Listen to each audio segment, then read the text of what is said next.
살아가면서 우리는 복음이라고 하는 말을 수도 없이 듣습니다. 복음, 아름다운 소식. 그런데 이 말이 언제, 어떤 배경 속에서, 어떤 의미로 만들어졌는지는 간혹 우리가 잊고 살기도 하지요. 오늘 복음에 대해서 얘기를 나눌 건데, 이 복음이라고 하는 용어는 이사야서에서 처음 등장을 합니다. 조금 전에 우리가 함께 본문을 읽었어요. 바로 이사야서 40장 9절입니다. 아름다운 소식을 전하는 자요. 원래 이 말은 히브리어로 메바세레트라고 하는 말이죠. 이 소식을 전하는 자는 또 누구냐면 바사르라고 하는 사멸하는 인간, 죽어가는 피조물 인간을 말합니다. 이 두 단어의 어원이 같아요. 바로 바사르라고 하는 말이죠. 하나는 살이라고 하는 육체라고 하는 뜻이고, 나머지 하나는 문맥에 따라서 아름다운 소식을 전하는 자, 이런 뜻으로 쓰고 있습니다. 바사르. 사멸하는 인간이 아름다운 소식을 전하는 자가 된다고 하는 것이 그 자체로 복음이죠. 오늘 이사야 본문은 우리에게 알려주고 있습니다. 이는 당대의 아름다운 소식을 전하는 자뿐만 아니라 오늘날 우리 그리스도인들에게도 묘한 감흥을 전해주는 그러한 말입니다. 속으로는 어떤 분들은 내가 스스로 별 볼 일 없다고 여겼는데 이 별 볼 일 없는 내가 아름다운 소식을 전하는 자, 갸우뚱하실 수 있는 분이 있을 텐데 오늘의 본명은 분명히 이렇게 우리에게 얘기하고 있습니다. 사멸하는 인간이 아름다운 소식을 전하는 자다.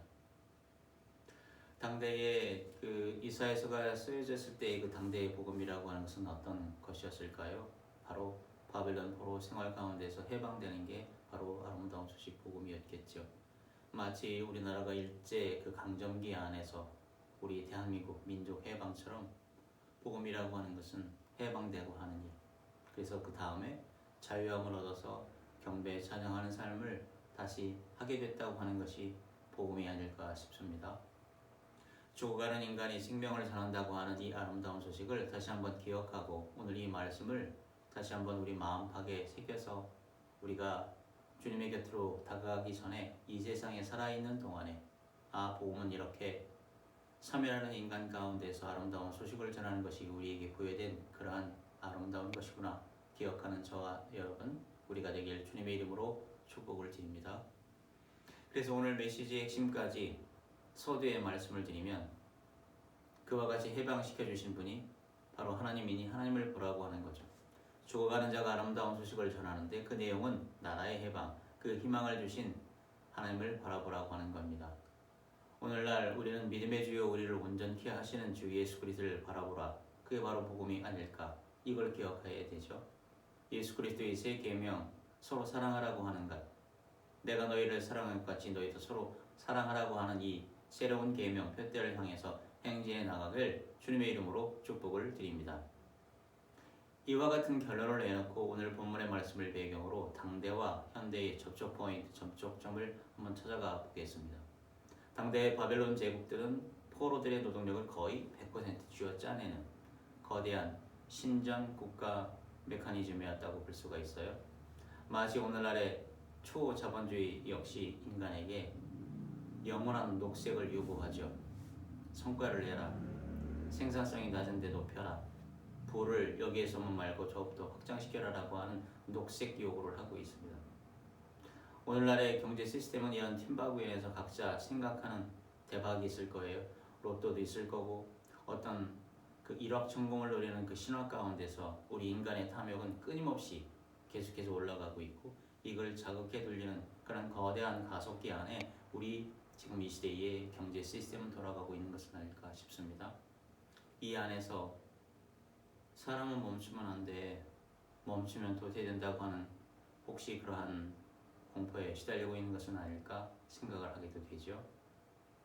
당대의 상황 속에서 여호와 하나님은 이사야를 통해서 주의 권능으로 원래는 너희 이스라엘 백성들 대단한 존재라고 말하고 있지는 않습니다. 어떻게 표현이 되어 있나요? 현실을 직시하라고 말씀을 하고 계시죠. 6장과 7절의 말씀입니다. 모든 육체는 풀이요 그의 모든 아름다움은 들의 꽃과 같으니 풀은 마르고 꽃이 시들면 여호와의 기운이 그 위에 불미라. 이 백성은 실로 풀이로다. 어려운 지경 가운데에서 대단한 존재야, 너는 나의 자녀야, 백성이야 라고 이렇게 말씀해 주시면 좋은데, 여호와 하나님께서는 이사야를 통해서 현실을 바로 보라고 얘기하죠. 너희는 육체다. 사실 육체로 번역되어 있지만 사실은 살이라고 하는 뜻입니다. 밭살이라고 하는 말. 요즘 말로 얘기하면 너희는 그냥 살덩이야. 이 말은 가학적인 하나님이 우리 사람을, 인간을 파멸시키는 보이지 않는 힘이 아니라고 하는 부분이에요. 여기서 여호와의 기운, 루하흐가 나옵니다. 그 바람은 제국의 가속기에 브레이크를 거는 성령의 감속과 같은 거죠. 요즘 말로 하게 되면 이렇게 되는 거 아닐까 싶어요. 너무 빨리 가고 있어. 숨을 쉬어야 돼. 급하게 가지 마. 좀 한 템포 죽이고 가. 이 말은 우리가 기계가 아니라고 하는 거죠. 살덩이라고 하는 것, 풀과 같은 존재라고 하는 것. 그래서 오늘날 사회 경제 시스템은 우리에게 뭐라고 수군거리냐면 절대로 마르지 말라고 얘기하고 있는 것 아닐까요? 계속해서 에너지를 뿜으라고 강요하죠. 능력을 보여주라고. 그런데 우리의 본성은 어때요? 풀이기 때문에 말라가요. 마르는 것이 정상이에요. 우리가 자라면서 어른들이 그랬던 말이 생각이 납니다. 몸에 물기가 빠져나가니, 더군다나 손에 물기가 없어지니 종이를 지우려고 해도 어떻게 해요? 그냥은 잘 안 돼요. 성경책을 보려고 해도 어떻게 돼요? 침을 묻히게 되죠. 근데 어느덧 우리 세대가, 제가 그런 시절을 맞이하고 있어요. 손에 물기가 없어요. 성경책을 보려면 주변을 살짝 본 다음에 침을 묻히게 되죠. 오늘의 본문에서는 그 이유가 여호와의 기운 때문이라고 말하고 있습니다. 여호와의 기운, 원어로 보게 되면 루하흐, 창세기 1장 2절에 나오는 그 하나님의 영, 그 하나님의 영이 불어와 우리를 마르게 한다고 적혀 있어요. 당대 바벨론 제국의 무한 동력 장치로부터 우리를 강제로 탈탈 털어 분리해내시는, 어찌게 보게 되면 보호적 멈춤을 여호와 하나님께서는 이사야를 통해서 이스라엘 백성들에게 말하고 계시죠. 말라간다고 하는 것은 영적 파산이 아닙니다. 내 스스로 내 힘으로 신이 되려던 혹은 돈의 노예가 되렸던 그 거짓 에너지가 소멸되고 있다고 하는 거죠. 오히려 여호와의 기운이 부른 것은 피조물 고유의 요한한 본성으로 돌아가라고 하는 사인이죠. 다시금 돌아가. 기계적인 그러한 에너지가 아니고 풀과 같은 그러한 존재로 돌아가. 이 행의 힘을 오늘 본문은 우리에게 알려주고 있습니다. 겨울이 와야 어떻게 해요? 땅이 쉬죠. 말라가는 것을 통해서 우리는 비로소 그때 당시에 바빌론 제국의 소모품이 아니라 쉼이 필요한 인간이라고 하는 정직한 자리로 돌아갈 수가 있습니다. 행여 우리들 가운데서 번아웃의 경험을 가진 분들이 있을 겁니다. 그분들은 아실 거예요. 경제 시스템 속에서 각자 나 자신이 뭘 태우려고 해도 어때요? 태울 것이 없어요. 너무너무 많은 것을 태워서 아주 말한 상태가 되어버리고 말았죠. 나는 풀이구나. 그러한 때가 있었을 거예요. 바빌론에서 예루살렘으로 돌아가는 길은 거대한 광야와 험난한 산맥으로 가로막혀 있었습니다. 절망한 당대의 이스라엘 백성들의 마음에는 어땠을까요? 우리는 갈 수 없어. 너무 멀어. 그 거대한 심리적인 장벽, 그 내면의 국경선이 쳐져 있을 거예요. 요즘처럼 그런 철의 장막 아니면 콘크리트 장벽, 그것보다도 그들 마음에 심리적인 장벽은 갈 수 없다라고 하는 부분, 그 절망감이 쳐져 있었을 겁니다. 조금 전에 말씀드렸던 것처럼 현대인 역시 어때요? 번아웃과 무력감 앞에서 여호와 하나님은 이사야를 통해서 높은 산에 오르라고 그렇게 말씀해 주셨는데 그 당위적인 명령을 마주할 때 숨이 턱 막히는 종교적인 중압감을 느끼게 되겠지요. 어떤 분야에 있어서 막대 그래프 벽에 붙여져 있고 이번 달 목표량 얼마 주변 사람들과 비교하기도 되고 숨이 턱턱 막히는 그런 경험이 있으셨을 겁니다. 그런데 오늘의 본문은 무조건 선을 기어오르라고 다그치기 전에 먼저 이렇게 선포하고 있지요. 바로 4절의 말씀입니다. 골짜기마다 도도해지며 산마다 언덕마다 낮아지며 고르지 아니한 곳이 평탄하게 되며 우리들이 신앙생활을 하면서 영적 성장의 얘기는 우리 각자의 무릎이 찢어지는데도 불구하고 억지로 고지를 탈환해야 한다고 하는 그런 종교적 영웅주의가 아닙니다. 우리의 영적 성장 이야기는 무엇보다도 먼저 우리 각자 내면의 굴곡진 지형을 평탄하게 만드는 그런 작업에서 시작이 되겠죠. 우리 마음의 울타리, 그 내면의 국경성은 대개는 어때요? 조울증 같은 굴곡으로 이루어진 것은 아닐까요? 어떨 때는 이유도 없이 기분이 널뛰서 심각하게 오르다가 또한 나락으로 툭툭 떨어지는 오르락내리락 하는 그런 조울증의 신세. 로또를 통해서라도 한탕 대박 크게 성공해서 신처럼 높아지고 싶다고 하는 그 비대해진 자, 내가 한 번만 돼봐라. 나를 무시했던 사람들 내가 갚아주겠다라고 하는 그 비대해진 자, 여기서 말하는 산과 같은 일들.